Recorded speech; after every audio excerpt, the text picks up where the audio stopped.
नमस्कार दोस्तों, 72वें एपिसोड में आपका स्वागत है। श्री ठाकुमल आलूमल आलवानी आदिपुर। पहला, स्वामी लीलाशाह महाराज जी की महिमा का मैं क्या वर्णन करूं। स्वामी जी तो विचित्र शक्तियों के मालिक थे। लगभग 10 वर्ष पूर्व की बात है। जेतपुर में लोअर सिंधी पंचायत सम्मेलन था।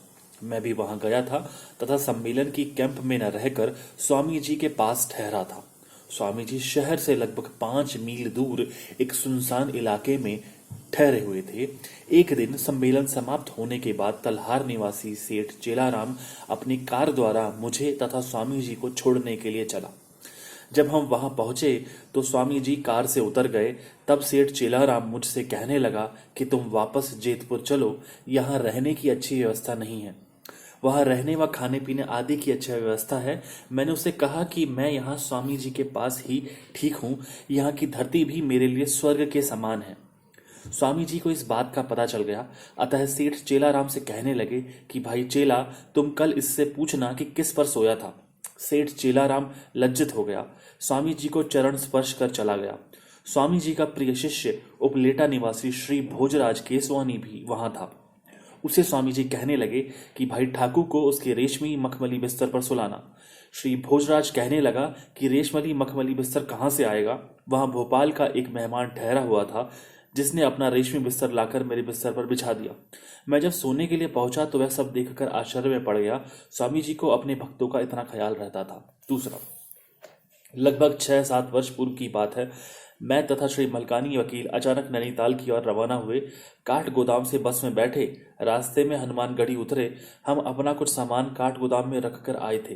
हनुमानगढ़ी उतरकर बिस्तर व कुछ जरूरी सामान साथ लेकर पहाड़ी पर चढ़ने लगे। मुझे तो सामान उठाने की आदत थी, परंतु श्री मलकानी, जिसने कभी 4 किलो वजन भी नहीं उठाया था, वह परेशान उठा। रास्ते में कोई मजदूर या कुली भी नजर नहीं आ रहा था। हम अभी आधा रास्ता ही पहुंच गए थे कि अचानक 2 अनजान आदमी आए। उन्होंने हमसे हमारा सामान ले लिया। हम डर गए, आश्चर्यपूर्वक देखने लगे कि ये आदमी कहाँ से आए जिन्होंने हमारा सामान लिया है। दोनों आदमी कहने लगे कि भाई घबराओ मत, हमें प्रभु जी ने भेजा है कि 2 मेहमान हमारे पास आ रहे हैं। वे थक जाएंगे, अतः आप उनकी सहायता करो, उनका सामान लेकर आओ। हम आश्चर्य में पड़ गए। उनसे पूछने पर मालूम हुआ कि स्वामी जी अचानक ऊपर पहाड़ी पर चढ़ गए हैं तथा श्री वीरभान सागर से कहा कि हमारी ओर 2 मेहमान आ रहे हैं, फिर हमें आपको लेने भेजा। ऐसे थे अंतर्यामी स्वामी जी। तीसरा, हम वह नैनीताल में स्वामी जी के पास ही ठहरे हुए थे। उस समय स्वामी जी के पास बंबई से एक प्रेमी आया हुआ था। उसके पास सिर्फ चद्दर ही थी। तेज बारिश हो रही थी तथा सर्दी भी बहुत थी। वह प्रेमी स्वामी जी के पास आया तथा उन्हें चरण स्पर्श कर कहने लगा कि मुझे जाने की आज्ञा दीजिए। स्वामी जी ने कहा कि बेटे, तुम चिंता मत करो, बरसात तुम्हें परेशान नहीं करेगी, सर्दी की भी चिंता मत करो। उसे दिलासा देकर स्वामी जी आसमान की ओर देखकर कहने लगे, इंद्र देवता, अब 4-5 दिन आराम करो तो यह मेहमान यहाँ कुछ दिन और रह सकें। अभी 10 मिनट ही बीते थे कि बारिश बंद हो गई तथा बादल इधर उधर बिखर गए व 4-5 दिनों तक बारिश नहीं हुई। वह मेहमान आराम से वहां रहने लगा। उसने सारी बात हमें बताई तथा कहने लगा कि ऐसी है स्वामी जी की अजीब लीलाएं। चौथा,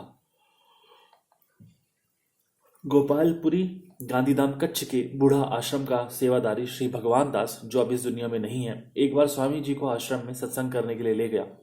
सत्संग समाप्त हुआ। उसके बाद आश्रम का एक बूढ़ा, जिसे कई बीमारियां थी तथा जो अपने शरीर से तंग आ चुका था, उसने स्वामी जी से निवेदन किया कि कृपा करके मुझे गले लगाओ। दया के सागर स्वामी जी ने उसे गले लगाया तो बूढ़े ने स्वामी जी को जोर से पकड़ लिया, छोड़े ही नहीं। जैसे तैसे श्री भगवान दास ने उस बूढ़े को स्वामी जी से अलग किया। गोपालपुरी आश्रम से हादीपुर रेलवे स्टेशन 1.5 मील की दूरी पर है तथा स्टेशन पर रेल 2 मिनट ठहरती है। स्वामी जी ने कहा कि स्टेशन पहुंचना है। हमने कहा, स्वामी जी रेल आ चुकी है, सीटियां बजा रही है, हम वहां कैसे पहुंच पाएंगे।